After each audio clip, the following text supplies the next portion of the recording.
7:02, momento del análisis. Cifras preliminares otorgadas por las autoridades han revelado que los daños materiales y de infraestructura como consecuencia del terremoto en Manabí y Esmeraldas superarían los 3.000 millones de dólares. Se ha dicho que el valor real se podría conocer en unas 6 semanas aproximadamente, así como las tareas de apoyo y reconstrucción que se van a dar. ¿En qué consistirían y cuáles serán las prioritarias? Lo hablamos ahora. Sandra Naranjo, Secretaria Nacional de Planificación y Desarrollo.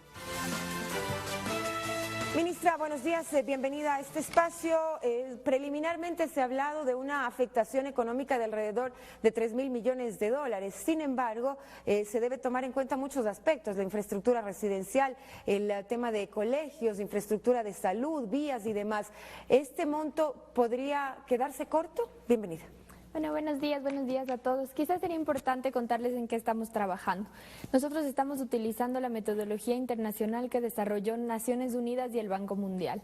Esto con 3 objetivos. El primero es cuantificar los daños, es decir, la pérdida en infraestructura, en el stock de capital. Por ejemplo, una carretera que se dañó. Lo segundo es cuantificar las pérdidas. Esto tiene que ver con el flujo económico, es decir, el flujo por comercio que no se dio dado que la carretera estaba afectada y cómo tanto esos daños como pérdidas, qué impactos tienen económicos y sociales en el país. Entonces, es una primera parte que es la cuantificación, digamos, de daños y pérdidas. La segunda parte es levantar necesidades, es decir, dado lo que ocurrió, ¿qué es lo que vamos a necesitar para que las poblaciones dentro de lo posible vuelvan a la normalidad? Y la siguiente etapa viene con la priorización de intervenciones y diseño de política pública en las áreas que se hayan visto afectadas por el evento. Preliminarmente, ¿cuánta podría ser la afectación económica en lo que tiene que ver estos 2 puntos, daños y pérdidas? Al momento no tenemos la contabilización, este es un proceso que normalmente toma 6 semanas. Nosotros contamos por un lado con el equipo de los ministerios que están haciendo cada uno el levantamiento sectorial y contamos además con el acompañamiento técnico del equipo de CEPAL y Naciones Unidas para este proceso y la cifra oficial la daremos a conocer al país en 6 semanas. Pero se hablaba de una preliminar de 3.000 millones de dólares, eso lo dijo el presidente un poco a breves rasgos, pero esta podría evidentemente incrementarse tomando en cuenta lo que usted decía, es decir, son daños que tienen que ver con la infraestructura, con temas físicos y demás, pero también las consecuentes pérdidas que ha generado el cierre de vías y demás, en el tema del comercio y demás. Se decía, por ejemplo, que el 7% del PIB se genera desde Manabí. Sí, alrededor entre el 6 y el 7% se genera en los cantones que se vieron afectados.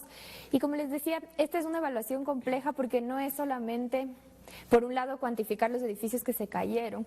Estamos lidiando, digamos, con una situación en la que hubo pérdida de vidas humanas, hubo familias que quedaron incompletas. Entonces, al momento de reconstruir, a mí me gusta un concepto que es pensar en reconstruir mejor, es decir, reducir la vulnerabilidad de esas poblaciones afectadas. Entonces, hay que hacer, por ejemplo, estudios de suelo, hay que cuantificar lo que implica volver a montar el edificio, pero, por ejemplo, con la estructura sismorresistente, dado que están en una zona de riesgo. Entonces, ser muchísimo más riguroso también con el ordenamiento territorial. Y pienso, ministra, que ese es el gran reto, es decir, reconstruir y hacerlo de mejor manera a lo que existía, no solo por el tema de infraestructura, sino incluso por el tema humano también. ¿No? Porque aquí hay historias realmente muy desgarradoras de, como usted decía, familias que han quedado incompletas y demás, y eso es lo más triste.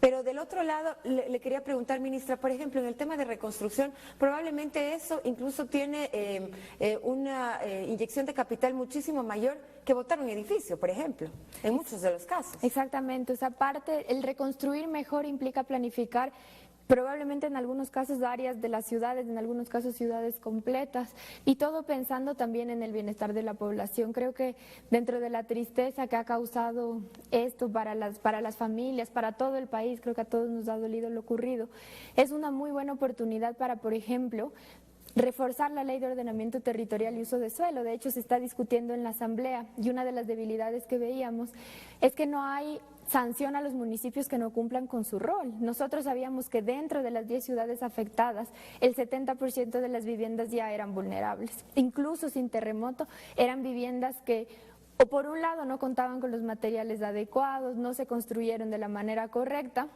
o que definitivamente ni siquiera debieron haber sido viviendas. Ministra, pero lo que usted dice es preocupante. Si es que ustedes conocían antes de esta situación, si es que sabían que 10% de estas viviendas de infraestructura era vulnerable y que en caso de una catástrofe como la ocurrida iba a pasar lo que pasó, ¿por qué no se tomaron acciones?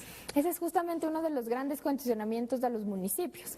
Actualmente la responsabilidad del uso del suelo y los permisos municipales se da justamente por los gobiernos locales y de ahí la necesidad, por ejemplo, y esa es la propuesta que está en la Asamblea, el tener una superintendencia que permita sancionar a aquellos municipios que no estén haciendo lo correcto. Creo que esto nos ha permitido dimensionar que la irresponsabilidad en algunos casos y el no haber sido rigurosos en cuanto a los permisos y en lo que se debe hacer en el uso de suelo nos está costando cientos de vidas humanas y eso no puede volver a ocurrir. Pero ¿y esta irresponsabilidad será sancionada, ministra? Porque si es que el gobierno central de un lado también sabía, también supongo yo que habrá algún mecanismo para exigir precisamente aquello, que los municipios cumplan con lo que es su competencia. Bueno, justamente eso es una de las cosas que se ha pedido, que se investigue qué fue lo que sucedió. En algunos casos puede ser que lo que pasó era que la estructura del suelo no era lo suficientemente firme y digamos ante eso de un evento natural no se puede hacer nada. Pero si era un problema de la estructura, se podía haber hecho algo, se pudo haber hecho algo para al menos minimizar el número de víctimas. Y esa será entonces otra investigación que incluso el propio presidente la ha solicitado ya. Sí, creo que es importante como país revisar exactamente qué pasó. No puede volver a ocurrir lo que ha sucedido. Los municipios tienen que ser mucho más rigurosos con los permisos y esa creo que es una de las grandes lecciones aprendidas de un evento como este. Ahora, sería también importante, ministra, preguntarle a usted ya en cuanto a los daños en infraestructura, no solamente de viviendas, sino también, por ejemplo, del tema de vías, de escuelas, colegios, de hospitales. ¿Cómo está en una evaluación, digamos que muy general y preliminar, qué porcentaje se ha destruido de todo lo que se hizo? Bueno, al momento lo que tenemos es una primera cuantificación de los daños físicos. Todavía no se ha trasladado a eso un valor monetario, pero vemos, por ejemplo, que el 71 kilómetros de vías se vieron afectados. Entonces, si bien es un monto importante, sí quisiera destacar que respecto al total de vías es de un porcentaje pequeño que se fue afectado. Vemos infraestructuras como el puente Bahía San Vicente que se quedó bien, ya hicieron la evaluación estructural y está bien. Tenemos alrededor de 7.000 kilómetros de tendido eléctrico que se perdió en las distintas ciudades, 118 estaciones móviles de telefonía, tanto pública como privada, que se vieron afectadas. Tenemos 3 edificaciones de salud afectadas. Esto al momento... ¿3 o 13? 13. Perdón, 13. 13, pero no está completo, no está completa todavía la cuantificación. Quedémonos en esto. ¿Y estas edificaciones, las 13, eran nuevas o algunas ya venían desde hace tiempo funcionando? No, algunas eran antiguas y algunas, digamos, son nuevas, pero en el sector salud y en educación toca hacer la parte final de la contabilización de qué mismo pasó. 13, entonces serían Son 13 en salud 281 instituciones educativas y para hacer una primera estimación en vivienda utilizamos un modelo de probabilidad con el Instituto Geofísico que básicamente lo que dice es, dado que el epicentro fue aquí y cómo se expandieron las ondas sísmicas y luego por otro lado cruzando con el material de la vivienda, cuál era la probabilidad de que esas viviendas se destruyan. Y tenemos que alrededor de 6.600 viviendas se hubieran destruido. Ministra, le hago una pregunta que tiene que ver con los datos que usted nos acaba de dar. Se hablaba antes de las malas condiciones en las que fueron muchas de estas infraestructuras construidas en su momento. Se supone que si hay infraestructura nueva en lo que tiene que ver con salud, educación y demás, estas debieron casi que permanecer realmente intactas, no sé si esa es la palabra dada la magnitud del sismo, pero no debería ser tanta la afectación física tomando en cuenta de que son estructuras nuevas que debieron haber sido construidas con otros parámetros de calidad.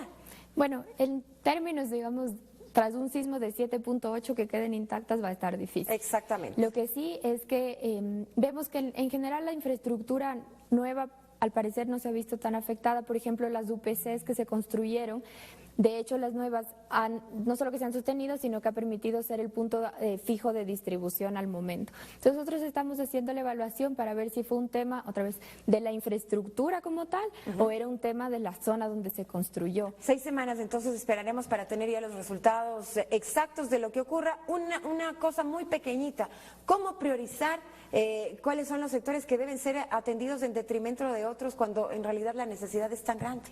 Sí, lo importante, digamos, es empezar de a poco a restablecer la funcionalidad del territorio. Entonces, en ese lado, por ejemplo, empezar con infraestructura básica que permita la conectividad a las ciudades, servicios básicos, luz, agua, que digamos que la población tenga lo básico, luego empezar con infraestructura, por ejemplo, hospitales, escuelas, y ya con eso, digamos, continuamos para devolver dentro de lo posible la normalidad a la población y, como les decía, en 6 semanas tendremos las cifras Estaremos definitivas. pendientes de esas cifras. Ministra, gracias por Muchas estar gracias aquí. Un buen también. día. Fernando.